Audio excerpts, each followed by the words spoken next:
Nous sommes le 26 septembre 2024. Ousmane Sonko s'avance devant les caméras. Ce jour-là, il prononce une phrase, une seule. Et cette phrase, les amis, va embraser tout le pays. Nous avons hérité d'un État en ruine, dit-il. À cet instant, personne ne réalise encore l'ampleur de ce qui s'annonce. Dans les semaines qui suivent, les chiffres tombent. Et là, c'est la catastrophe.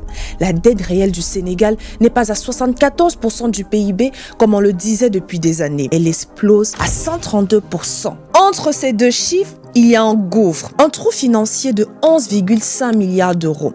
Conséquence, le FMI gèle son programme d'aide. 1,8 milliard de dollars bloqués. Les agences de notation placent le Sénégal en zone rouge. La confiance internationale s'évapore. Les marchés paniquent et pendant ce temps, l'ancien président installé au Maroc nie tout en bloc. La dette cachée, c'est un non-sens pour lui. Rappelle ici le président Macky Sall devant les journalistes. Les amis, ce que je m'apprête à vous révéler, c'est le plus gros mensonge financier de l'histoire du FMI.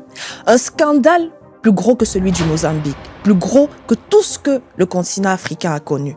Et surtout, nous allons répondre à 3 questions brûlantes. Comment 11 milliards ont-ils disparu pendant 5 ans? Comment le FMI et la Banque mondiale n'ont rien vu? Et surtout, qui paie la facture maintenant que tout a été dévoilé? Mais ce qui rend cette histoire encore plus vertigineuse, c'est que le Sénégal a toujours été présenté comme le modèle, le bon élève, la démocratie stable, le pays vitrine, l'exemple à suivre. Et aujourd'hui, on découvre que tout reposait sur une image, un château de sable construit sur une illusion de bonne gouvernance. Alors installez-vous bien. Ce que vous allez voir dans les minutes qui suivent va probablement confirmer ce que vous soupçonniez depuis longtemps.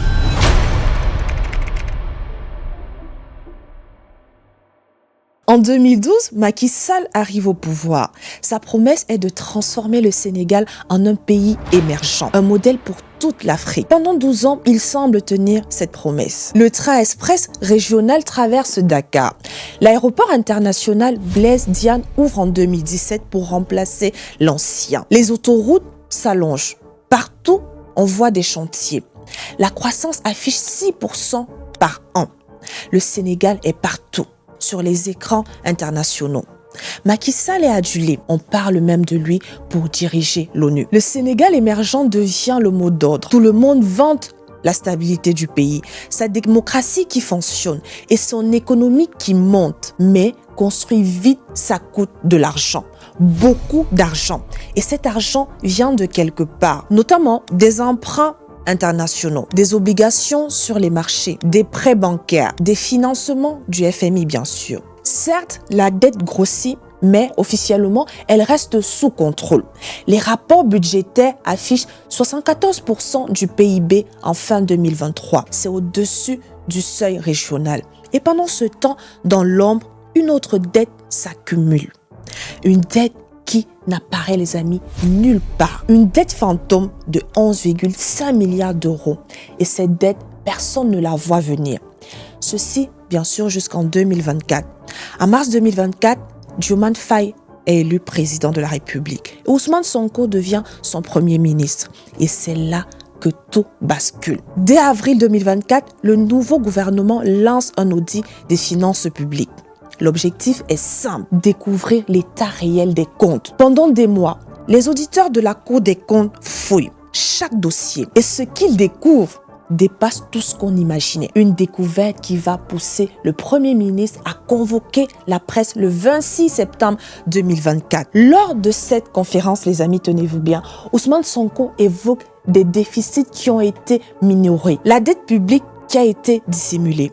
Des faux chiffres donnés pendant des années. Il souligne également des emprunts bancaires pris sans que le Parlement soit au courant. Des factures impayés qu'on ne retrouve nulle part dans les comptes.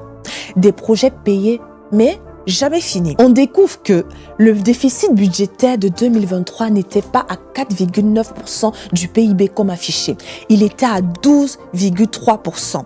La dette publique n'était pas à 74% du PIB. Elle était à 99,67% fin 2023.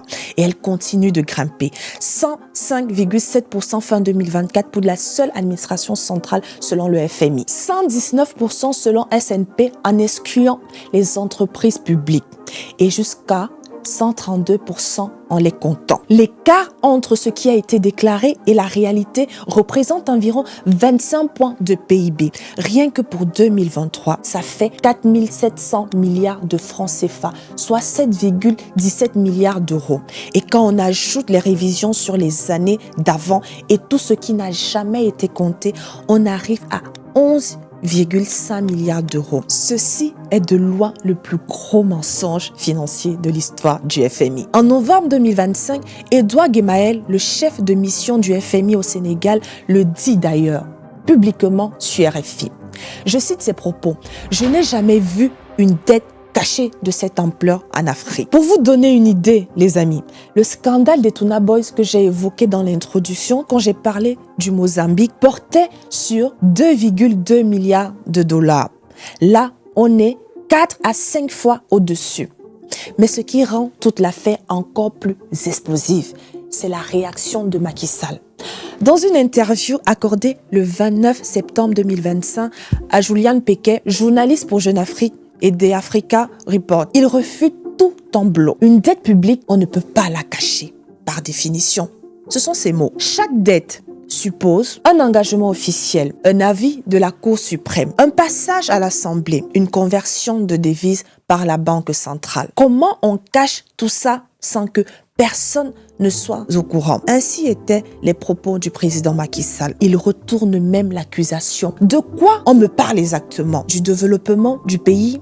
J'ai construit des infrastructures que le Sénégal n'a jamais connues. Le train express, l'électrification, les autoroutes, l'argent a servi à développer le pays. Où est le problème? Ce sont les propos de Macky Sall.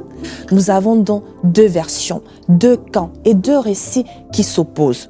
D'un côté, un gouvernement qui brandit un rapport d'audit officiel, des chiffres revus par le FMI, des révisions confirmées par des cabinets internationaux, des dégradations de notation et des obligations qui s'effondrent. De l'autre, un ancien président qui refute le mot dette cachée, qui parle de choix assumés, qui met en avant son bilan, qui exige de voir le rapport complet avant de répondre. Entre ces deux versions, il y a une question, celle qui va tout déterminer. Comment est-ce qu'on cache réellement 11 milliards d'euros?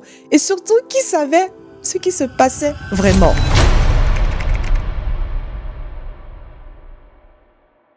Février 2025, la Cour des comptes du Sénégal publie son rapport d'audit. Un rapport qui montre comment le problème a été fabriqué. Le premier mécanisme, c'est la dette bancaire locale qui n'apparaît nulle part. Le rapport identifie 2 517 milliards de francs CFA empruntés directement auprès des banques sénégalaises. Cette dette n'apparaît dans aucun document budgétaire officiel. Elle n'a jamais été autorisée par le Parlement. Elle n'a jamais été inscrite dans la comptabilité publique. Concrètement, l'État empruntait directement auprès des banques commerciales pour financer des dépenses. Mais ces emprunts n'apparaissent dans aucun document officiel. Ils ne figurent pas dans le tableau des opérations financières de l'État, qu'on appelle le TOF, ni dans les lois de règlement présentées chaque année aux députés. Imaginez que vous avez deux comptes. Vous avez deux comptes bancaires.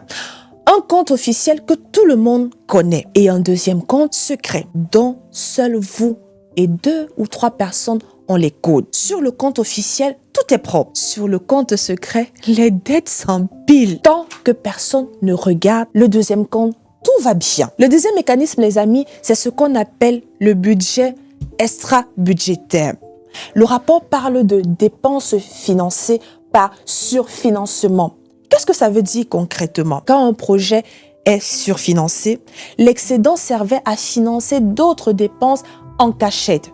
Oui, résultat, de l'argent sortait de l'État sans qu'on puisse le retrouver dans les documents officiels. Le troisième mécanisme, c'est les factures impayées qui n'apparaissent nulle part. Le rapport mentionne 73 milliards de francs CFA de dette sur 3 campagnes agricoles qui existaient juridiquement, mais sur le papier officiel, elles n'existaient pas. Le quatrième mécanisme, c'est le maquillage pur et simple des chiffres. Pour 2023, le déficit affiché dans le TOF était de 4,9% du PIB, contre un déficit réel de 12,3%. Mais la question qui tue, c'est celle-ci. Comment même le FMI, le FMI n'a rien vu? Parce qu'on ne parle pas d'une petite ONG. On parle du Fonds monétaire international, l'institution qui surveille 190 pays, qui emploie des milliers d'économistes, qui envoie des missions tous les 6 mois, qui épluche les budgets avant chaque versement. Le 26 juin 2023, le FMI approuve un gros programme de financement pour le Sénégal, 1,8 milliard de dollars.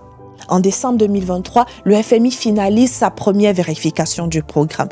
Tout est validé, les critères sont respectés. Les décaissements suivent, il n'y a aucune alerte. Et puis en mars 2024, le nouveau gouvernement arrive, l'audit démarre et tout explose. Le FMI, les amis, reconnaît officiellement que des faux chiffres ont été donnés dans le cadre du programme. Le pays aurait reçu de l'argent sur la base de chiffres qui n'étaient pas vrais. Dans son communiqué du 26 mars 2025, Edouard Gamel confirme que la dette a été révisée de 74,4% à 99,7% du PIB fin 2023. Il parle de prêts cachés équivalent à 25,3 points de PIB. Le FMI bloque immédiatement tout. Pas de nouveaux versements tant que la situation n'est pas éclaircie. Pas de nouvelles discussions tant que des mesures ne sont pas prises pour corriger. Mais cette reconnaissance pose une autre question. Si la dette était vraiment cachée, comment le FMI a validé les rapports pendant 5 ans? Comment les missions n'ont rien détecté? 2 explications circulent. La première, c'est qu'il y a eu une faille dans le système de contrôle. Le FMI se base sur les données transmises par les pays. Si ces données sont incomplètes ou manipulées et que les vérifications ne captent pas les anomalies, le système peut passer à côté. C'est la version, les amis, officielle. La deuxième explication plus dure circule chez ceux qui critiquent le FMI depuis longtemps. Certains parlent de complaisance, pas forcément une complicité volontaire, mais un aveuglement stratégique. Le Sénégal était le bon élève. Il appliquait les réformes demandées. Il ouvrait son économie. Tant que le pays restait dans cette ligne, les signaux d'alerte auraient été minimisés, minorés. Attention, aucune preuve publique ne confirme cette deuxième version. Ce qui est documenté, c'est la version selon laquelle le système a raté quelque chose. Et pendant ce temps, les conséquences réelles commencent à tomber sur le pays. Entre février et novembre 2025, Moody's ou S&P, les grands noms internationaux de la notation financière des États, rétrogradent la note du Sénégal à cause de la découverte de cette dette plus élevée qu'anticipée. Sur les marchés, c'est la dégringolade, les amis. Les obligations du Sénégal perdent près de 30% de leur valeur en quelques semaines. Les titres qui se négociaient autour de 90 centimes passent à 78 centimes, puis continuent de chuter. Emprunter coûte maintenant 2 à 3 fois plus cher qu'avant. Et là, on arrive à la vraie facture. Celle que personne ne voit dans les tableaux, mais que tout le monde ressent au quotidien. Le service de la dette pour 2026 grimpe à 5 490 milliards de francs CFA, une hausse de 3 200 milliards sur 3 ans. Cet argent doit sortir des caisses de l'État. Il ne sort pas du vide, il sort des budgets de fonctionnement, des subventions, des programmes sociaux et des investissements. Résultat, les bourses étudiantes prennent du retard. Les subventions sur l'énergie sont réduites.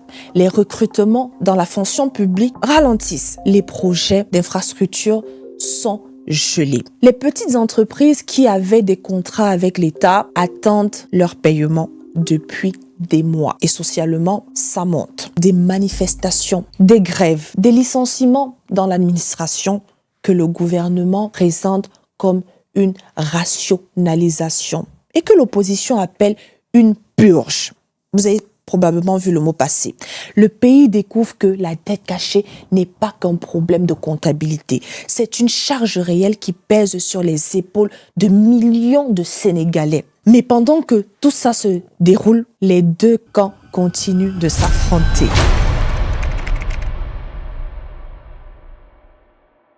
Et pour le coup, ma diaspora, j'ai une très bonne nouvelle pour vous. Pour les personnes qui envoient de l'argent en Afrique, qui souhaitent envoyer de l'argent en Afrique, j'ai une très bonne offre pour vous. Je viens vous parler ici de l'application Lemfi. Je ne sais pas si vous en avez entendu parler. Si ce n'est pas le cas, je vous explique. Lemfi, c'est une application d'envoi d'argent, que ce soit en euros, aux États-Unis, au Canada, vers plus de 22 pays en Afrique. Donc le Cameroun dont je suis originaire, le Gabon, la Côte d'Ivoire, le Sénégal, la Gambie. On a même aussi pensé au Maghreb, le Maroc, la Tunisie. Vous n'avez plus besoin d'aller vous aligner à Western Union, à MoneyGram. C'est fini ça. Les applications que vous utilisez là, qui vous demandent des frais d'envoi, chez nous, Lemfi, on n'a pas de frais d'envoi. C'est-à-dire si tu vas envoyer 50 euros à quelqu'un, tu n'as que 50 euros à dépenser. Si tu vas envoyer 10 000 euros, il n'y a pas 10 100 euros. Il n'y a pas de frais d'envoi chez nous avec Lemfi. Les frais d'envoi sont gratuits. Gratuits. Je dis gratuit. Oh. Tu sais, des fois, tu vas envoyer l'argent à quelqu'un, tu as le montant fixe, mais tu n'as pas les frais d'envoi. Faut que tu te débrouilles encore, aller faire un petit job pour compléter. Chez nous, avec Lemfi, là, il n'y a pas de frais d'envoi. Le montant exact que tu envoies, la personne reçoit, on te demandera aucun frais, 0 frais d'envoi.